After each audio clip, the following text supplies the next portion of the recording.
2010년 10월 1일 부산 서면 유흥가의 한 모텔에서 끔찍한 비극이 일어났습니다. 버킹엄 모텔 그곳에서 여주인 이모 씨가 잔혹하게 살해당한 채 발견됐죠.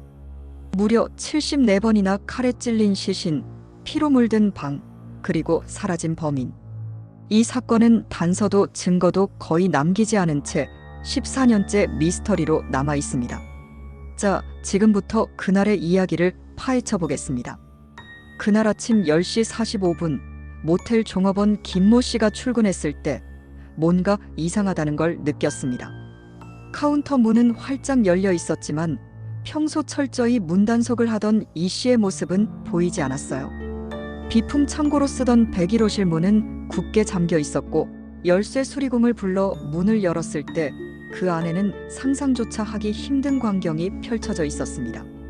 방은 온통 어질러져 있고 바닥에는 쌀가루가 굴러다니며 이불에 덮인 이 씨의 시신이 피투성이로 쓰러져 있었죠. 이미 숨이 끊어진 상태였습니다. 사망 추정 시각은 새벽 3시, 깊은 밤의 고요 속에서 벌어진 일입니다. 시신의 상태는 말로 다 표현할 수 없을 만큼 참혹했어요. 이 씨는 몸 전체에 74번이나 칼에 찔렸습니다. 범인은 먼저 옆구리를 찔러 제압한 뒤 가슴을 노렸고 심장과 폐가 찔리며 치명상을 입혔죠. 그런데 그게 끝이 아니었습니다. 이미 무력화된 이 씨에게 계속해서 칼을 휘두른 겁니다.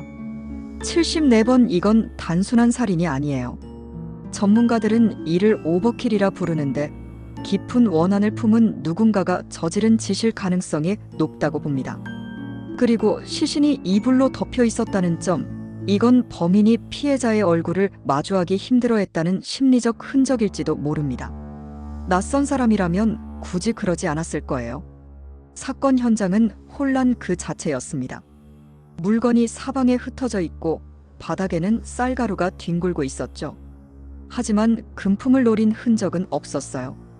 현금 30만 원이 그대로 남아 있었고 서랍이 뒤져진 기미도 없었습니다.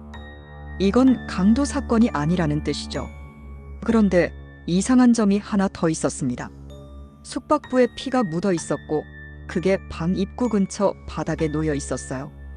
칼에 74번 찔린 이 씨가 그걸 만졌을 리는 없으니 범인이 살인을 저지른 뒤 피 묻은 손으로 숙박부를 뒤적였을 가능성이 큽니다. 뭘 찾으려 했던 걸까요? 장기 투숙객 위주로 적힌 그 숙박부에서 어떤 단서를 얻으려 했던 걸까요?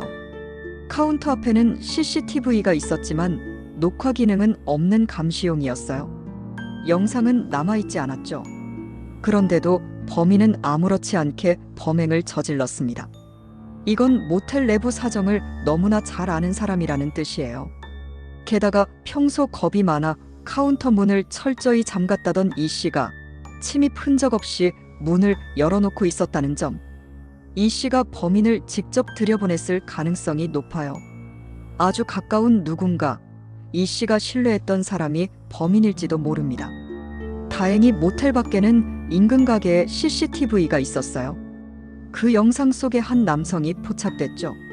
새벽 2시 45분에 모텔에 들어가고 3시 16분에 나온 남성. 이 씨의 사망 시각과 정확히 맞아떨어지는 시간입니다. 푸른색 반팔 겉옷을 입고 왼손을 주머니에 넣은 채 걷던 그는 골목길에서 손을 꺼내 양손을 유심히 들여다봤어요. 손에 상처가 있는지 확인하려는 듯한 행동이었죠.